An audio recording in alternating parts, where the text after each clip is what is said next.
Cricket से जुड़ी तमाम खबरें देखने के लिए सब्सक्राइब कीजिए BA ऑफिशियल चैनल को और दबाएं बेल के बटन को हमारी लेटेस्ट वीडियो सबसे पहले देखें।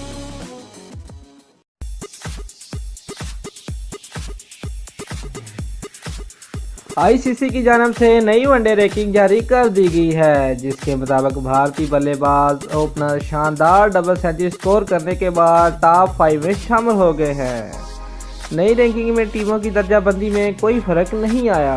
अब अगली रैंकिंग न्यूजीलैंड और वेस्ट इंडीज़ की सीरीज के बाद जारी की जाएगी। अगर न्यूजीलैंड इस सीरीज का एक भी मैच हार गई तो इसे अपनी पोजीशन से हाथ धोना पड़ सकता है। रैंकिंग के मुताबिक श्रीलंका के खिलाफ डबल सेंचुरी बनाने वाले रोहित शर्मा की 2 दर्जे तरक्की हुई और वो 5वें नंबर पर आ गए हैं। उनके उस वक्त 816 पॉइंट्स हैं जो इन्होंने पहली बार हासिल किए हैं।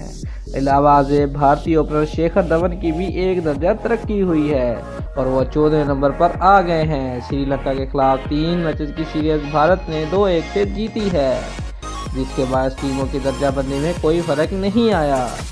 भारत अगर श्रीलंका को 0-3 से हरा देता तो वो जनूबी अफ्रीका को हटाकर उसकी पोजीशन ले सकता था। इस वक्त जनूबी अफ्रीका की टीम वनडे रैंकिंग में पहले नंबर पर मौजूद है, जबकि भारत दूसरे और पाकिस्तान 99 पॉइंट के साथ 7वें नंबर पर बुर्जमान है।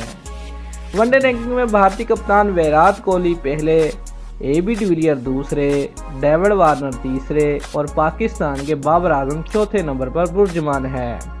क्या रहे कि बल्लेबाजों की टॉप 4 पोजीशन में रैंकिंग में कोई अखाड़ पछाड़ नहीं हुई और चारों खिलाड़ी गुज़िश्ता कई रोज से अपनी पोजीशन बाहर रखे हुए हैं।